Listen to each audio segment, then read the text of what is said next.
സദാ സത്സ്വരൂപം ചിദാനന്ദകന്ദം ജഗത്സംഭവസ്ഥാനസംഹാരഹേതും സ്വഭക്തേച്ഛയാമാനുഷം ദർശയന്തം നമാമീശ്വരം സദ്ഗുരും സായിനാഥം. അധ്യായം 16-17. കഴിഞ്ഞ അധ്യായത്തിൽ എപ്രകാരം ചോൾക്കാരൻ്റെ ചെറിയ നൈവേദ്യം അംഗീകരിച്ചു എന്നു പറഞ്ഞുവല്ലോ. പ്രേമത്തോടും ഭക്തിയോടും കൂടി കൊടുക്കുന്ന എത്ര ചെറിയ നൈവേദ്യവും ബാബ സ്വീകരിക്കും എന്നാണ് അതിൽ നിന്ന് വ്യക്തമാവുന്നത്. എന്നാൽ ഗർവോടും ധിക്കാരത്തോടും കൂടി കൊടുക്കുന്നതെന്തും ബാബ നിഷേധിക്കും. സദാ സച്ചിത് ആനന്ദനായിരിക്കുന്ന ബാബ പുറംപൂച്ചുകളും ചടങ്ങുകളും തീരെ വിലവെച്ചില്ല. വിനയത്തോടുകൂടി കൊടുക്കുന്നതെന്തും സ്വീകരിക്കും. സദ്ഗുരു സായിബാബ മാതിരി കരുണാമൂർത്തിയായി മറ്റൊരാളില്ല. ചിന്താമണിയും കൽപ്പവൃക്ഷവും കാമധേനുവും ഒന്നും അദ്ദേഹത്തിന് സമമല്ല. കാരണം അവ നാം ആവശ്യപ്പെടുന്നത് തരികയേ ഉള്ളൂ. സദ്ഗുരു നാം ആവശ്യപ്പെടാത്ത സൽഗതിയും സത്യവും നമുക്ക് തരുന്നു. ബാബ പെട്ടെന്ന് ബ്രഹ്മജ്ഞാനം കിട്ടാൻ ആവശ്യപ്പെട്ട ഒരു പണക്കാരനെ എപ്രകാരം കൈകാര്യം ചെയ്തു എന്ന് നോക്കുക. വളരെ ധനികനായ ഒരാളുണ്ടായിരുന്നു. അയാളുടെ പേരും നാടും രേഖപ്പെടുത്തിയിട്ടില്ല. ഒരുപാട് ഭൂമിയും കെട്ടിടങ്ങളും പരിചാരകന്മാരും അയാൾക്കുണ്ടായിരുന്നു. ബാബയെപ്പറ്റി കേട്ടപ്പോൾ അയാൾ ഒരു സുഹൃത്തിനോട് പറഞ്ഞു, എനിക്കെല്ലാം സമൃദ്ധിയായുണ്ട്, അതുകൊണ്ട് ബാബയോട് ബ്രഹ്മജ്ഞാനം ആവശ്യപ്പെട്ട് കളയാം. അതും കൂടിയായാൽ സന്തോഷം പൂർണ്ണമായല്ലോ. സുഹൃത്ത് അയാളോട് ബ്രഹ്മജ്ഞാനം എളുപ്പം കിട്ടില്ലെന്നും അയാളെപ്പോലെ ധനം, പത്നി എന്നിവയിൽ അത്യന്ത ആസക്തിയുള്ള ഒരാൾക്ക് ഒട്ടും കഴിയില്ലെന്നും പറഞ്ഞു. മുടക്കാൻ നോക്കി. ഒരു പൈസ ധർമ്മം ചെയ്യാത്ത അയാൾക്ക് ബ്രഹ്മജ്ഞാനം സാധ്യമല്ലെന്നും പറഞ്ഞുകൊടുത്തു. സ്നേഹിതൻ്റെ വാക്കുകൾ ശ്രദ്ധിക്കാതെ അയാൾ ടോങ്ക പിടിച്ച് ശ്രുതിയിലേക്ക് വന്നു. അയാൾ മസ്ജിദിൽ പോയി ബാബയുടെ കാൽക്കൽ നമസ്കരിച്ച് പറഞ്ഞു, ബാബ, അവിടുന്ന് എല്ലാവർക്കും ക്ഷണത്തിൽ ബ്രഹ്മനെ കാണിച്ചു കൊടുക്കുമെന്ന് കേട്ടാണ് ഞാൻ ദൂരത്തു നിന്നും വരുന്നത്. ഞാൻ വളരെ ക്ഷീണിച്ചു. ബ്രഹ്മനെ കാണിച്ചു തന്നാൽ എൻ്റെ അധ്വാനം ഫലത്തിലാവും. ബാബ പറഞ്ഞു, സുഹൃത്തെ, പരിഭ്രമിക്കേണ്ട. ബ്രഹ്മനെ ഉടനെ കാണിച്ചു തരാം. എൻ്റെ ഇടപാടൊക്കെ റൊക്കത്തിനാണ്, കടത്തിനല്ല. അനവധി പേർ വന്ന് എന്നോട് ധനം, ആരോഗ്യം, ശക്തി, സ്ഥാനമാനം, സ്ഥിതി, രോഗം മാറ്റൽ മുതലായ ലൗകിക കാര്യങ്ങൾ ആവശ്യപ്പെടുകയാണ്. ബ്രഹ്മജ്ഞാനം ചോദിച്ചുകൊണ്ട് ആരും വരലില്ല. ലൗകികങ്ങൾ ആവശ്യപ്പെടുന്നവർക്ക് ക്ഷാമമില്ലെങ്കിലും ആധ്യാത്മികമായ ആവശ്യക്കാർ വിരളമാണ്. നിങ്ങൾ വന്ന് ബ്രഹ്മജ്ഞാനം ആവശ്യപ്പെട്ടത് ഒരു ശുഭസൂചനയാണ്. അതുകൊണ്ട് ഉടനെ ബ്രഹ്മനെ അതിൻ്റെ എല്ലാ സജ്ജീകരണങ്ങളോടും കൂടി കാണിച്ചു തരാം. ഇതു പറഞ്ഞ് ബാബ അയാളെ ബ്രഹ്മനെ കാണിക്കാൻ ഒരുങ്ങി. അയാളെ അവിടെ ഇരുത്തി വേറെ എന്തോ പറഞ്ഞ് ശ്രദ്ധ തിരിച്ചു. പിന്നെ ഒരു കുട്ടിയെ വിളിച്ചു. നന്ദു മാർവാടിയുടെ അടുക്കൽ പോയി 5 ഉറുപ്പിക കടം വാങ്ങിക്കൊണ്ടുവരാൻ പറഞ്ഞു.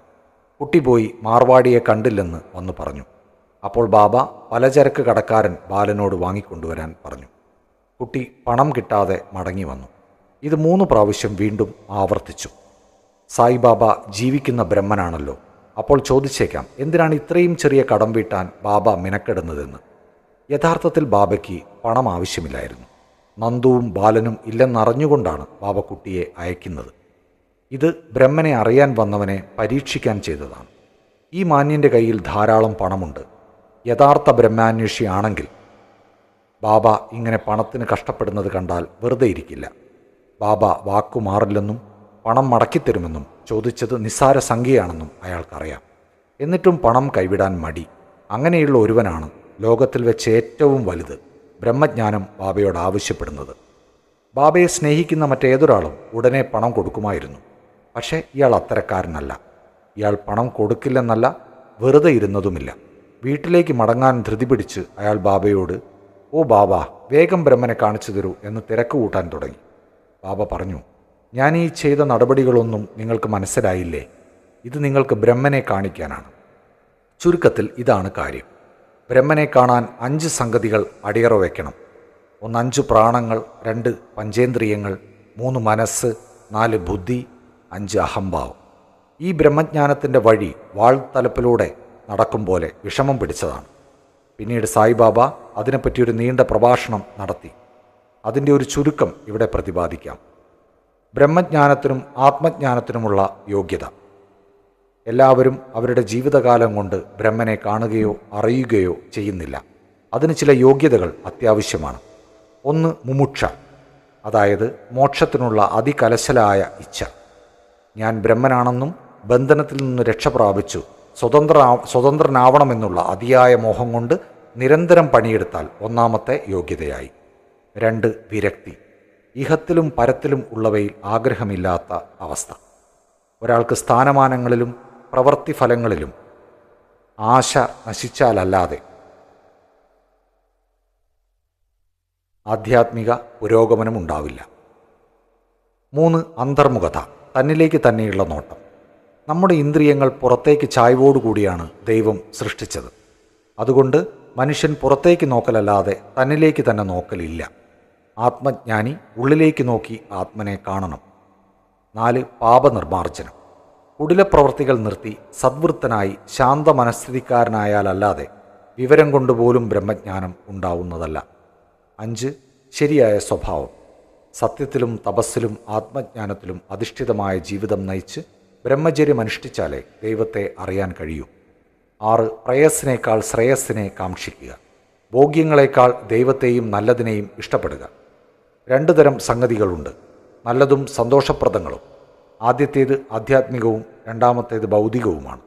രണ്ടും മനുഷ്യനെ സമീപിച്ച് സ്വീകരിക്കാൻ ആവശ്യപ്പെടുന്നു. അവൻ ആലോചിച്ച് ഒന്നിനെ സ്വീകരിക്കണം. വിവരമുള്ളവൻ നല്ലതും വിവരമില്ലാത്തവൻ അത്യാഗ്രഹത്താൽ സന്തോഷപ്രദവും സ്വീകരിക്കുന്നു. 7, ഇന്ദ്രിയങ്ങളും മനസ്സും നിയന്ത്രിക്കൽ. ദേഹം രഥവും ആത്മാവ് നേതാവും, ബുദ്ധി തേരാളിയും മനസ്സ് കടിഞ്ഞാണുമാണ്. ഇന്ദ്രിയങ്ങൾ കുതിരകളും ഇന്ദ്രിയ സുഖങ്ങൾ വഴിയുമാണ്. വിവരമില്ലാത്തവൻ്റെയും മനസ്സിന് നിയന്ത്രണമില്ലാത്തവൻ്റെയും ഇന്ദ്രിയങ്ങൾ പരിഭ്രാന്തരായ കുതിരകളെപ്പോലെ തേരാളിയെ അവഗണിച്ചോടി ലക്ഷ്യസ്ഥാനത്തെത്താതെ വീണ്ടും ജനിച്ചും മരിച്ചും ചുറ്റി നടക്കുന്നു. വിവരമുള്ളവനും മനസ്സ് നിയന്ത്രിച്ചവനുമായാൽ ഇന്ദ്രിയങ്ങൾ നിയന്ത്രണത്തിൽ നിന്ന് നല്ല കുതിരയെപ്പോലെ പ്രാപ്യസ്ഥാനമാകുന്ന ആത്മജ്ഞാനത്തിൽ എത്തുന്നു. പിന്നെ ജനനമില്ല. ജ്ഞാനമാകുന്ന തേരാളിയോടുകൂടി നിയന്ത്രിതമായ ഇന്ദ്രിയമുള്ളവൻ വിഷ്ണുലോകത്തെ പ്രാപിച്ച് യാത്ര അവസാനിപ്പിക്കുന്നു. 8, മനഃശുദ്ധി, കൃത്യബോധത്തോടെയും നിസ്സംഗനായും കർമ്മം ചെയ്യുക. അതില്ലെങ്കിൽ മനഃശുദ്ധി കൈവരുന്നതല്ല. മനഃശുദ്ധി ഇല്ലെങ്കിൽ ബ്രഹ്മജ്ഞാനം സാധ്യവുമല്ല. മനഃശുദ്ധി കൊണ്ടേ വിവേകവും വൈരാഗ്യവും സിദ്ധിക്കൂ. എന്നാൽ മാത്രമേ മോക്ഷം കൈവരികയുള്ളൂ.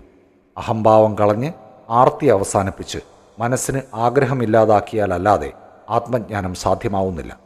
ഞാൻ ദേഹമാണ് എന്ന ബോധം വലിയൊരു മിഥ്യയാണ്. ഈ മിഥ്യയിലുള്ള വിശ്വാസമാണ് ബന്ധനത്തിന് കാരണം. അതുകൊണ്ട് ആ ബോധം ഉപേക്ഷിച്ച് അതിലുള്ള ആഗ്രഹം ത്യജിച്ച് ആത്മജ്ഞാനമായ ലക്ഷ്യത്തെ മുൻനിർത്തി പോവുക. 9, ഗുരുവിൻ്റെ ആവശ്യകത. ആത്മജ്ഞാനം നിഗൂഢവും സൂക്ഷ്മവുമായതിനാൽ ഒറ്റയ്ക്കത് കൈവരുത്തുവാൻ സാധ്യമല്ല. അപ്പോൾ ആത്മജ്ഞാനിയായ മറ്റൊരാളുടെ ഉപദേശവും നിർദ്ദേശവും അത്യാവശ്യമാണ്.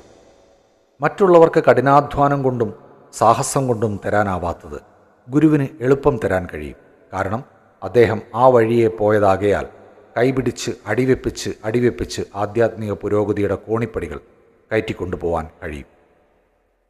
10, അവസാനമായി ദൈവാധീനമോ ദൈവാനുഗ്രഹമോ ആണ് ആവശ്യം. ദൈവം പ്രസാദിച്ചാൽ വിവേകവും വൈരാഗ്യവും എല്ലാം നൽകി ഭൗതിക ജീവിതത്തിൽ പതറാതെ മുന്നോട്ട് പോവാം. അധ്യാത്മജ്ഞാനം വേദം പഠിച്ചോ ബുദ്ധിശക്തിയാലോ അപാര പാണ്ഡിത്യം കൊണ്ടോ കൈവരുന്നതല്ല. ആത്മൻ അംഗീകരിച്ചവന് അത് സാധ്യപ്പെടുന്നു. അവന് ആത്മൻ സ്വന്തം ഭാവം വെളിപ്പെടുത്തുന്നു എന്നാണ് കഠോപനിഷത്തിൽ പറയുന്നത്.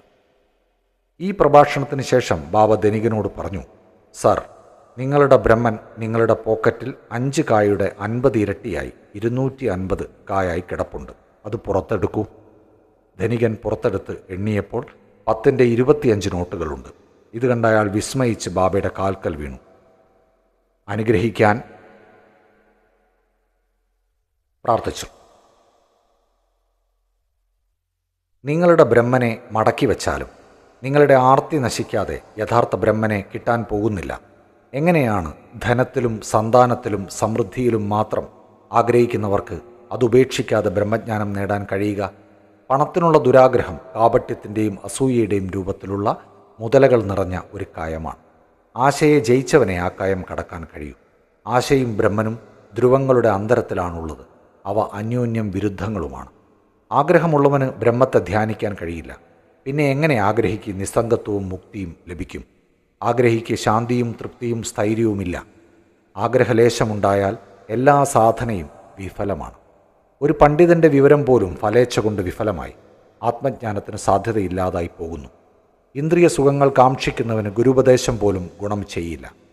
മനഃശുദ്ധി കൈവരുത്താത്ത ഏത് ആധ്യാത്മിക പരിശ്രമവും വെറും നിഷ്പ്രയോജനമായ പ്രദർശനവും ആർഭാടവുമായി പോകുന്നതാണ്. അതുകൊണ്ട് അവനവന് ദഹിക്കുന്നത് കഴിക്കലാണ് ഭേദം. എൻ്റെ ഖജനാവ് പൂർണ്ണവുമാണ്, ആർക്കും എത്രയും കൊടുക്കാനുമുണ്ട്. പക്ഷെ അത് വാങ്ങുന്നവൻ യോഗ്യനോ എന്ന് നോക്കണം. നീ അതിൽ ശ്രദ്ധിച്ചാൽ നിനക്ക് നല്ലതാണ്. ഈ മസ്ജിദിലിരുന്ന് ഞാൻ ഒരിക്കലും അസത്യം പറയില്ല. ഒരു വിരുന്നുകാരനെ വിളിച്ചാൽ വീട്ടിലുള്ള എല്ലാവരും, പരിചാരകരടക്കം, വിരുന്നുകാരോടൊപ്പം സൽക്കരിക്കപ്പെടുന്നു. അതുപോലെ പണക്കാരന് കൊടുത്ത ഈ ആധ്യാത്മിക സദ്യയിൽ മസ്ജിദിലുള്ള എല്ലാവർക്കും പങ്കുകൊള്ളാൻ കഴിഞ്ഞു. ഒടുവിൽ ആ മാന്യനടക്കം എല്ലാവരും ബാബയുടെ അനുഗ്രഹം വാങ്ങി അവിടെ നിന്നും പോയി. ബാബയുടെ പ്രത്യേകതകൾ. പല ഋഷിമാരും വീട് വിട്ട് കാട് കയറി ആശ്രമത്തിലും ഗുഹയിലുമിരുന്ന് ഏകാന്തത അനുഭവിക്കുന്നവരാണ്. അവർ അവരുടെ മോക്ഷത്തെ മാത്രമേ ശ്രദ്ധിക്കുന്നുള്ളൂ. അവർ മറ്റുള്ളവരെ ശ്രദ്ധിക്കാതെ ആത്മചിന്തയിൽ മുഴുകിയിരിക്കും. സായിബാബ അത്തരത്തിലായിരുന്നില്ല. ബാബയ്ക്ക് വീടോ ഭാര്യയോ മക്കളോ ബന്ധുക്കളോ ഇല്ല. എന്നിട്ടും ബാബ സമുദായ മധ്യത്തിൽ താമസിച്ചു. ഭക്ഷണം 4-5 വീടുകളിൽ നിന്ന് യാചിച്ചു വാങ്ങി. വേപ്പുമരച്ചോട്ടിലിരുന്ന് മറ്റുള്ളവരുടെ ക്ഷേമത്തിൽ ശ്രദ്ധിച്ചു. അവരെ സന്മാർഗത്തിലേക്കുള്ള വഴികൾ പഠിപ്പിച്ചു. ദൈവം പ്രത്യക്ഷീഭൂതരായ സാധുക്കൾ മറ്റുള്ളവരെ നന്നാക്കാൻ ആഗ്രഹിക്കുന്നത് വളരെ അപൂർവമാണ്. സായിബാബ അതിൽ മുമ്പനായിരുന്നു. അതുകൊണ്ട് ഹേമന്ത് പാന്ത് പറയുകയാണ്, ഈ രത്നം സായിബാബ ജനിച്ച രാജ്യം അനുഗ്രഹീതമാണ്, കുടുംബം അനുഗ്രഹീതമാണ്, മാതാപിതാക്കൾ അനുഗ്രഹീതരാണ്. ശ്രീ സായിയെ നമിക്കുവിൻ. ലോകശാന്തി ഭവിക്കട്ടെ.